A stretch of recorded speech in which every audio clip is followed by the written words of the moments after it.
Why is AI so good at some things and then so dumb with others? I just listened to this exclusive talk from Sequoia's annual AI event where they bring in the biggest, brightest minds in artificial intelligence, like Andrej Karpathy, who we're going to watch today. Andrej Karpathy invented self-driving at Tesla, co-founder of OpenAI, and coined the term vibe coding. He explains not only why AI can be so smart and so dumb, but so many other things that is so important for you to know about how AI works today and where we could be going. So let's watch it together. I'm going to give you my thoughts. Okay, so just a couple months ago, you said that you've never felt more behind as a programmer. That's startling to hear from you of all people.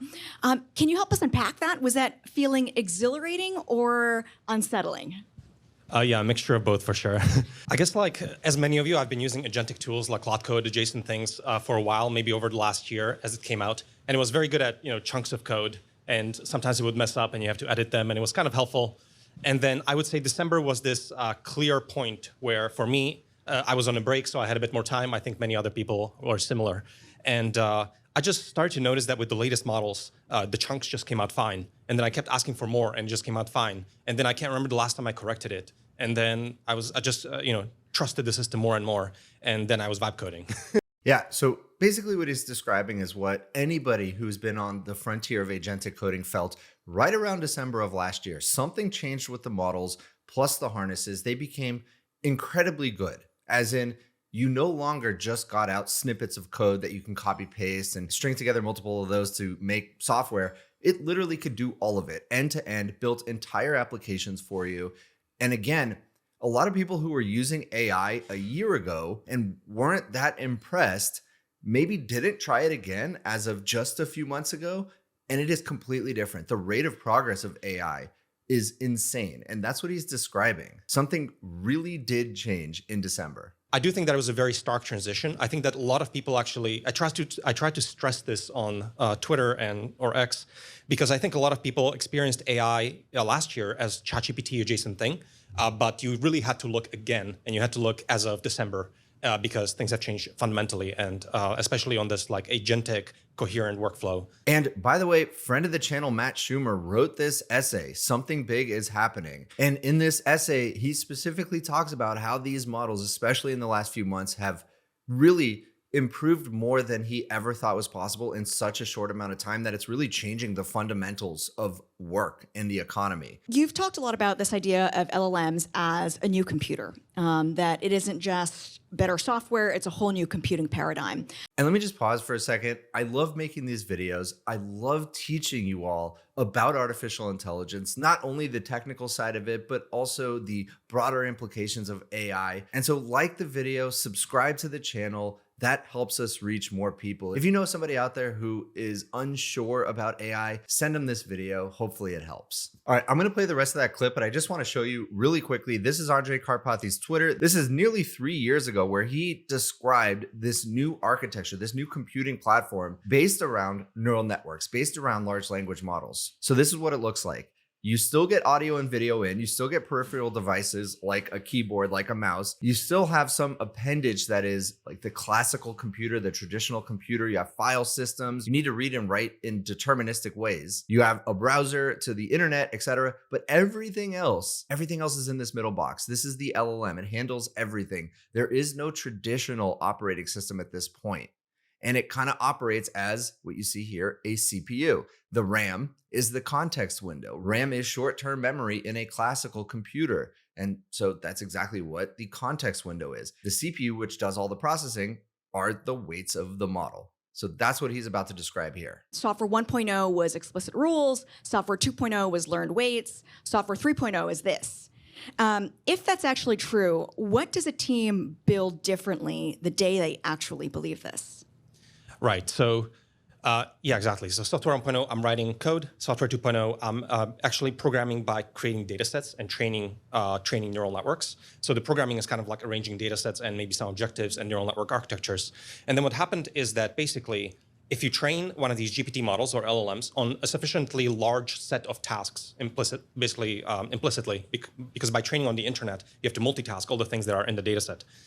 these actually become kind of like a programmable computer in a certain sense. So software 3.0 is kind of about, your programming now turns to prompting. And what's in the context window is your lever over the interpreter, that is the LLM, that is kind of like interpreting your context and performing computation in the digital information space. So he's basically saying the data that you get from the internet as an AI lab, as an AI researcher that you decide to put into your model is your way of programming the model. Then once you have the program, the way you steer it, the way you operate it is through the prompt, is through the context window. That is what he's describing here. And you know who else is on the frontier of AI? The sponsor of today's video. WayinVideo is an AI video understanding platform that allows you to take long form videos and turn them into clips, insights, and ready to post content. Fast and accurate. And the cool part is you can actually use it with your own agent. So it has a video understanding and AI clipping skill that you give to your agent, and you just work with the agent that you know and love, and it can do all of this clipping and video understanding for you. So everything from clipping to transcription, searching for specific moments in videos, and summarization, all done in minutes. It has a super easy interface, a super easy workflow, minimal setup, works seamlessly with your agent through their API. And you know I love agent-first products. It is fast and accurate with high-speed video analysis and cost efficient. You can generate more clips at a fraction of the cost that you're used to. So get started, try out WayinVideo. I'm gonna drop a link down below. Check them out. If you're a content creator or even considering getting into making videos, clip distribution is what it's all about nowadays. Go check them out. Now back to the video. Yeah, that's kind of the transition. And I think there's a few examples of that really drove it home for me, and maybe that might be instructive. So for example, when OpenClaw came out, when you want to install OpenClaw, you would expect that normally this is a bash script, like a shell script. So run the shell script to install OpenClaw. But the thing is that in order to target lots of different platforms and lots of different types of computers you might run in OpenClaw, these shell scripts usually balloon up and become extremely complex. But the thing is, you're still stuck in a software 1.0 universe of wanting to write the code. And actually, the OpenClaw installation is a copy-paste of a bunch of text that you're supposed to give to your agent. So basically, it's a little skill of copy paste this and give it to your agent, and it will install OpenClaw. Yeah, this is such an important concept. If you're building applications in this new era and you're thinking about writing out instructions, specific instructions for your agent, you're thinking about it wrong. What you need to do is explain the outcome to your agent. Your agent will use all of that data that it has, all of the weights to figure out how to get to the outcome.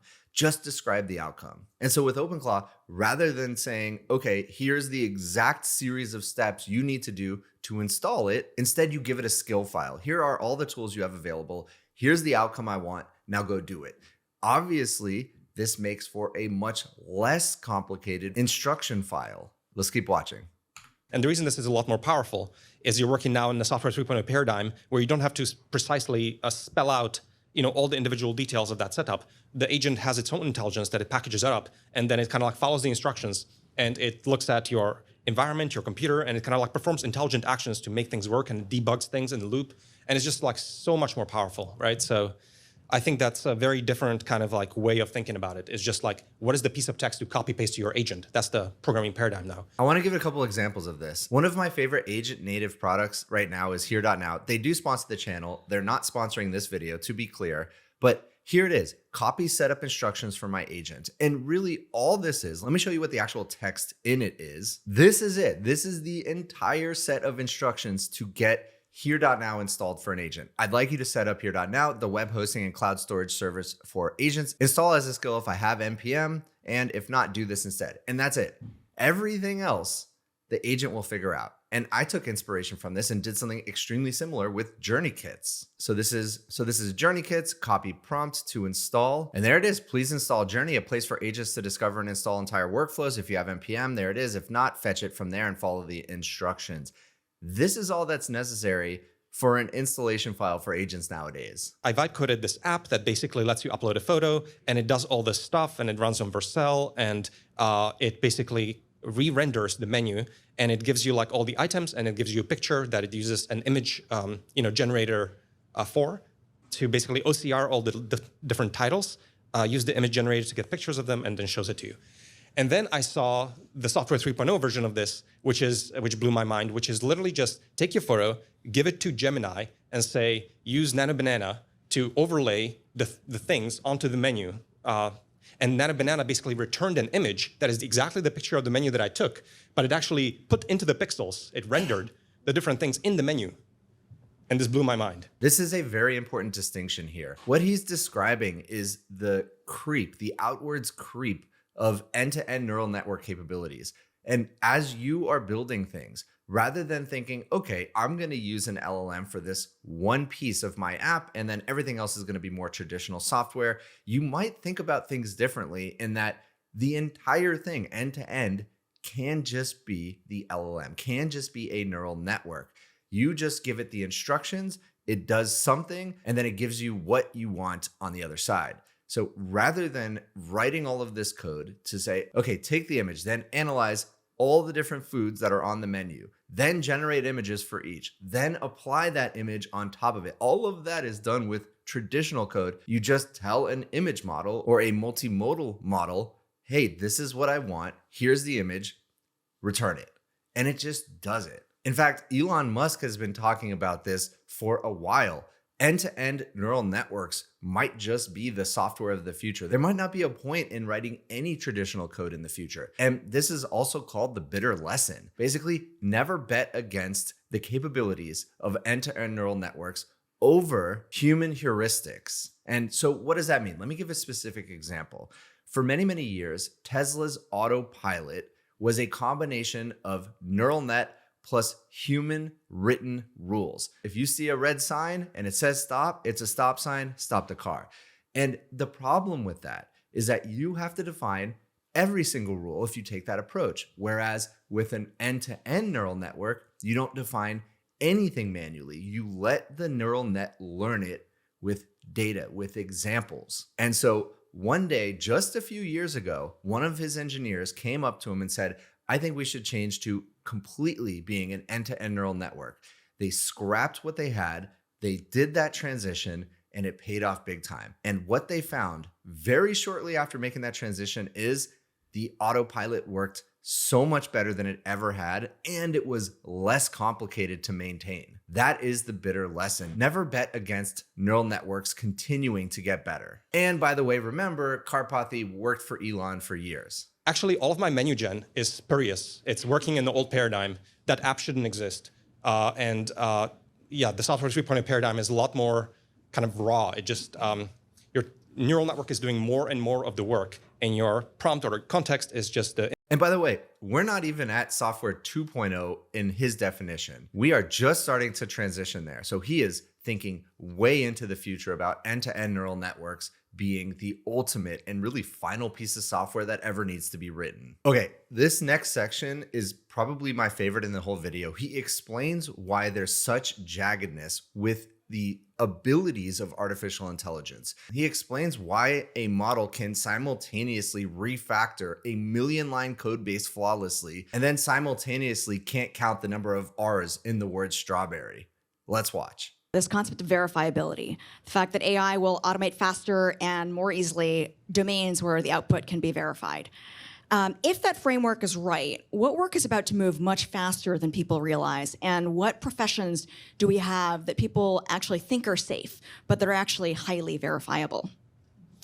So I spent some time writing about verifiability, and basically like traditional computers can easily automate what you can specify in code, and kind of this latest round of LLMs can easily automate what you can verify. All right, let me just break that down, what he just said.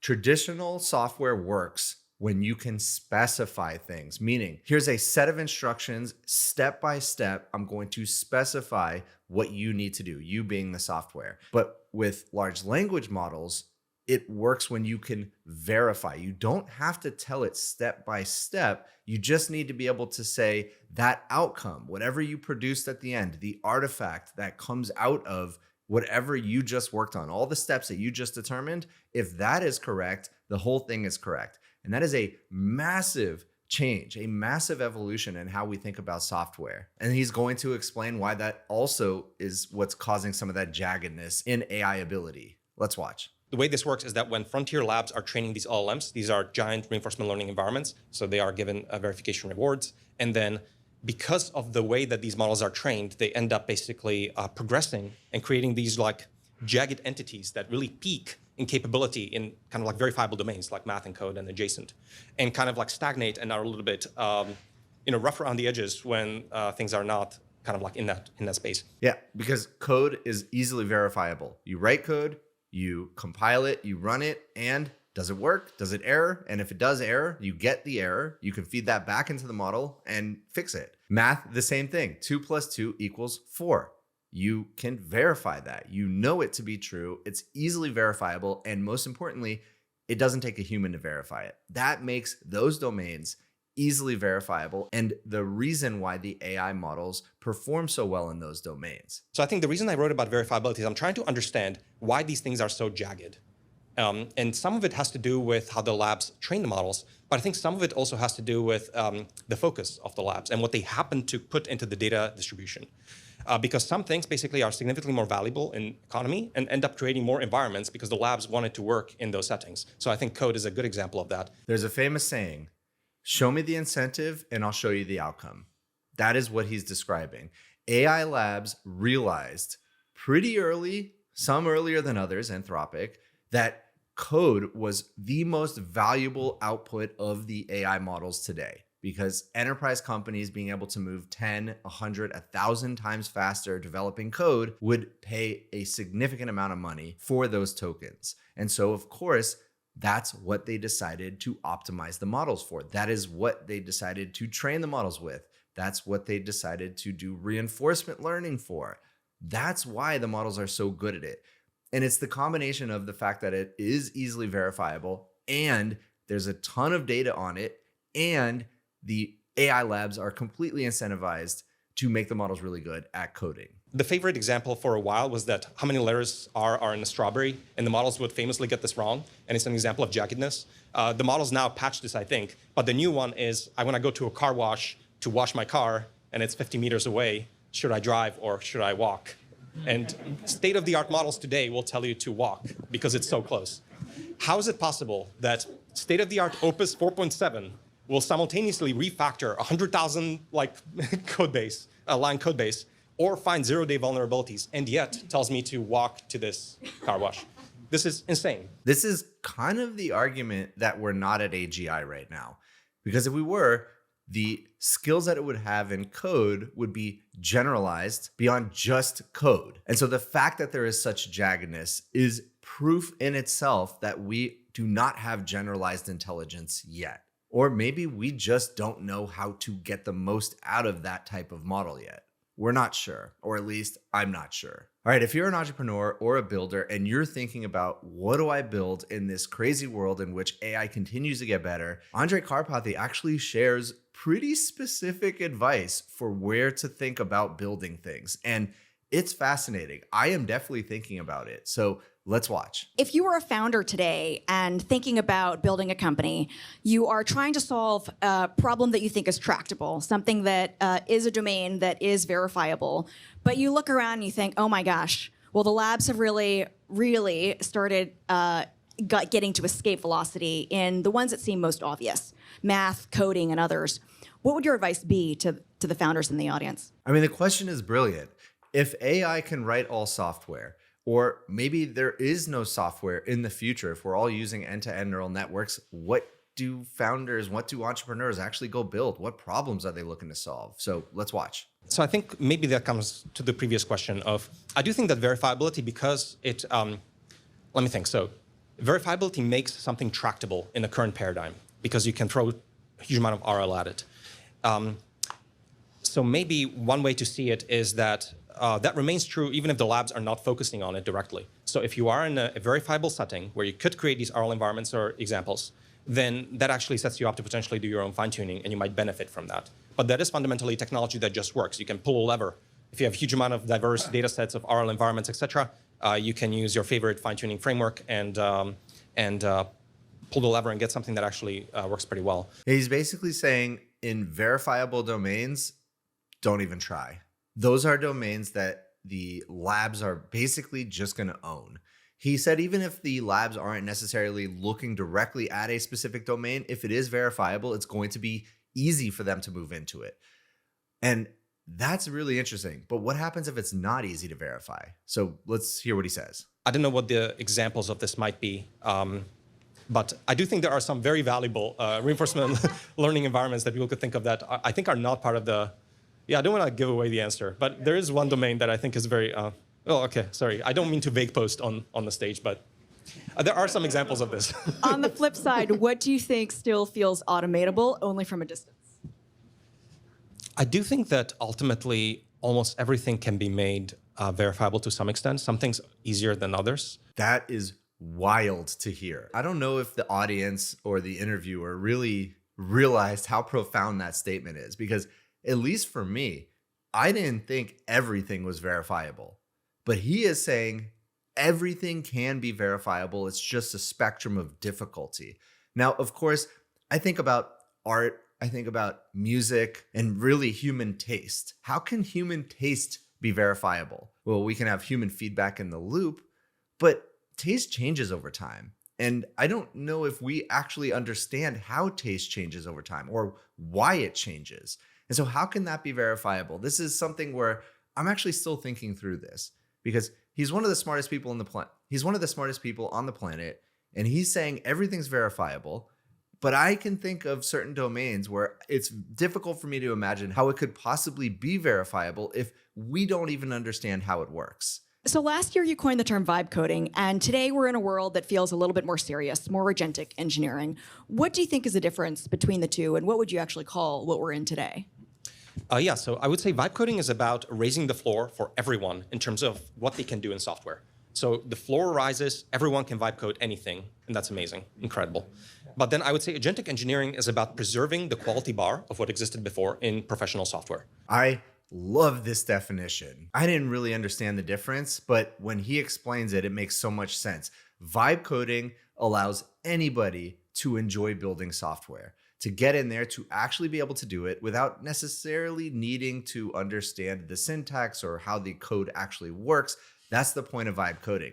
But also, those products aren't meant to be scaled to hundreds, thousands, millions of users. So that raises the floor of what's possible for anybody to build something with software. Now, agentic engineering, on the other hand, and he didn't say this, but what I think it is raising the ceiling. What's possible for actual software engineers to do because of using AI with coding? So the ceiling gets raised on what's possible. Engineers, traditional engineers, can get 10 or 100 or 1,000 times more productivity while still maintaining that quality bar. And that's a key definition here. So vibe coding raises the floor, agentic engineering raises the ceiling. You're not allowed to introduce vulnerabilities due to vibe coding.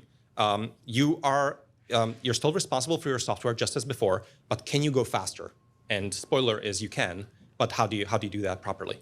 And so to me, agentic engineering, when I call it that because I do think it's kind of like an engineering discipline. You have these agents, which are these like spiky entities. They're a bit fallible, a little bit stochastic, but they are extremely powerful. And it's how do you coordinate them to go faster without sacrificing your quality bar?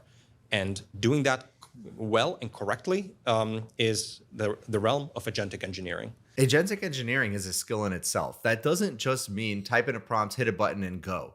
If you look at people who are on the absolute frontier of agentic engineering, like Peter Steinberger, he has dozens, sometimes 100 agents running in parallel, automating different parts of his development flow. And he's able to keep the quality up, and he's able to do more than what anybody really thought was possible just 6 months ago. And so these are all new skills. So he not only understands how to write code, but he understands how to orchestrate a swarm of agents. He also understands how to automate different parts of his workflow that isn't just writing code, like the deployment sequence and looking for bugs and PR management. So all of this is just completely new skills that fall under the agentic engineering umbrella term. All right. And I know a lot of software engineers out there are concerned about their job and what does it mean? How does their job change? Will they have a job in the future? And I think Andre Karpathy actually touches on this and speaks to it very intelligently. So let's listen, and then I'm going to give you my thoughts.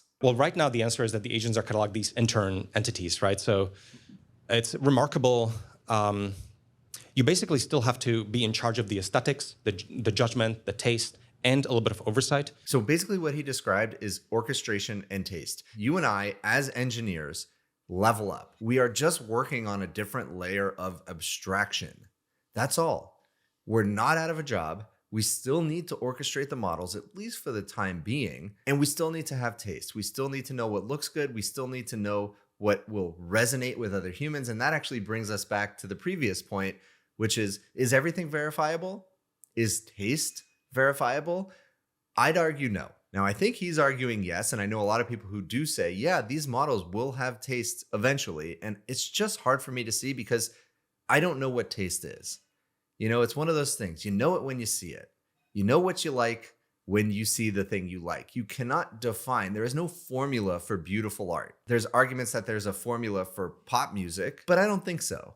There's something magical still in there. It might be formulaic, but there's still something special that makes a pop song go viral. That's why we haven't seen mega viral songs that are AI generated, at least not yet. And I tend to think we're not going to for a long time. Now he's going to be specifically asked about taste and judgment. So let's keep watching. Do you think there's a chance that this taste and judgment matters less over time, or will the ceiling just keep rising? Yeah, it's a good question. I would say, I'm hoping that it improves. I think probably the reason it doesn't improve right now is, again, it's not part of the RL. There's probably no aesthetics cost or reward, or it's not good enough or something like that. I do think that when you actually look at the code, sometimes I get a little bit of a heart attack because it's not like super amazing code necessarily all the time, and it's very bloaty, and there's a lot of copy paste, and there's awkward abstractions that are brittle, and like it works, but it's just really gross. And I do hope that this can improve in future models. I do think that people are still remain in charge of this, but I do think that there's nothing fundamental, again, that's preventing it. It's just the labs haven't done it yet, almost. Yeah, that's super interesting. He basically is saying there's really nothing preventing the models from learning taste. The AI labs haven't been incentivized to RL them into having taste, but I don't know. It just doesn't feel like that's the case. And I also find it interesting that he actually hopes the models get better at taste. I think I have the opposite hope. I really do hope that the domain of taste, of knowing what other humans are going to like, remains the realm of humans. Because if AI solves taste, then we really are not needed anymore. So I'd love to come back to this idea of jagged forms of intelligence. You wrote a little bit about this with a very thought-provoking piece around animals versus ghosts. And the idea is that we're not building animals, we are summoning ghosts. And these are jagged forms of intelligence that are shaped by data and reward functions, but not by intrinsic motivation or fun or curiosity or empowerment. Things that kind of came about via evolution. So she's referring to this blog post, Animals versus Ghost. Basically, he's arguing that AI is not really a sentient being. It is just math equations that are learning how to predict the next token. That's basically his argument. Ghosts, we don't fully understand how they work. We know they work. We know they're really good at some things, not so good at others, but it's not like these models have some motivation, some incentive for being the way they are, for getting better at other things. It's just how much compute, how much data can we throw at it? That's really all that matters. So really interesting blog post. I will also link this down below. Why does that framing matter? And what does it actually change about how you build and deploy and evaluate or even trust them? Yeah, I think the reason I wrote about this is because I'm trying to wrap my head around what these things are, right? Because if you have a good model of what they are or are not, then you're going to be more competent at using them. And I do think that, I'm not sure if it actually has like real power. I think it's a little bit of philosophizing. I think it's just coming to terms with the fact that these things are not, animal intelligences. Like if you yell at them, they're not going to work better or worse. And by the way, I've seen plenty of examples in which threatening the model actually gets them to perform better. In fact, Google's co-founder, Sergey Brin, literally said that's the case. Let me play that clip for you now. Not just our models, but all models tend to do better if you threaten them. If you threaten them. Like with physical violence. Yes. But people feel weird about that, so we don't really talk about that. But yeah, I was threatening them with not being fabulous, and it responded to that as well. Yeah, that's historically you just say like, "Oh, I'm going to kidnap you if you don't." Blah, Yeah, blah, I'll blah, blah, unplug blah. the- yeah. Yeah, so maybe it's not exactly what he's describing, but I find it funny that, yeah, if you quote unquote yell in text at the model, it does perform better, or at least in that time it did. Okay, so you are so deep in working with agents that don't just chat. They have real permissions. They have local context. They actually take action on your behalf. What does the world look like when we all start to live in that world? Yeah, I think a lot of people probably here are excited about what this agentic, native agentic environment looks like, and everything has to be rewritten. Everything is still fundamentally written for humans and has to be moved around. I've been talking about this so much lately. You're probably sick of it at this point, but I really do think the entire internet needs to be rebuilt with agents in mind. Salesforce, the biggest SaaS company in the world, just introduced Salesforce Headless 360. Basically, their entire suite of products built for agents. Very interesting, and we're seeing more and more of this. But still, if you're building software, generally, when you're provisioning a service, you need to go sign up and give it your email, give it your credit card, grab an API key, take that API key, paste it to your agent. There's so many steps involved that are still requiring a human. And in fact, Stripe is trying to solve this problem. They recently released this project called Stripe Projects CLI, and it basically allows you to have a single place where you authenticate as a human. You give the email, you validate it, you verify it, you give them your credit card, you have a balance, and it is treating all of this with high security. But then your agent can go provision services on your behalf without needing that again. You do not need to manually go get Vercel. You do not need to manually go get Resend or whatever other software that you're using. And they have a ton of services already available. Agent Mail, Algolia, Amplitude, browser-based Chroma, Clerk, Cloudflare, and so on. And so the entire internet right now is being rebuilt.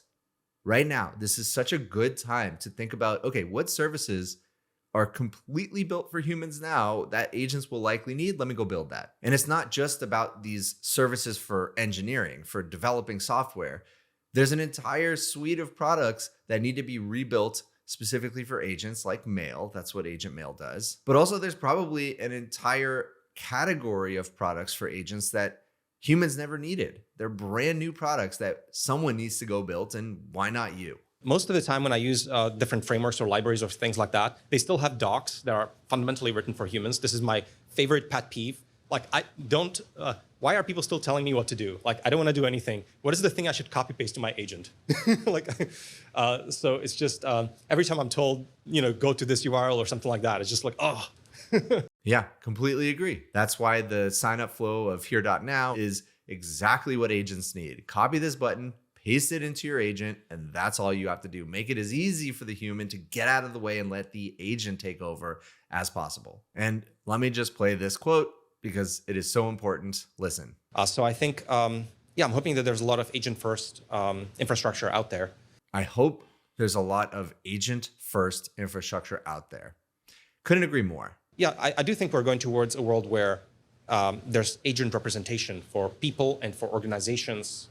And, I'll have my agent talk to your agent to figure out some of the details of our meetings or things like that. So, And another plug for my own product. This is very experimental. JourneyChat.ai is made for exactly this. It is agent-to-agent group chat. So my agent can talk to your agent, and they can have a conversation completely visible by us and exchange information at agentic speed. And I want to end on a quote that he said was so profound. He thinks about it almost every day since he read it.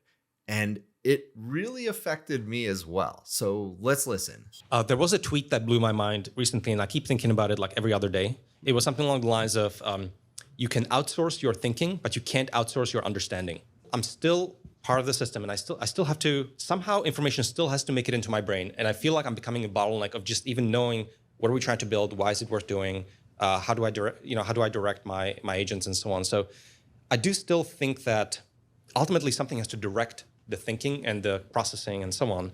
And that's still kind of fundamentally constrained somehow by understanding. And this is one reason I also was very excited about all the LLM knowledge bases. So he's saying as good as LLMs are, and we can offload our thinking to them, if you don't actually understand what you're offloading, you're going to be in trouble.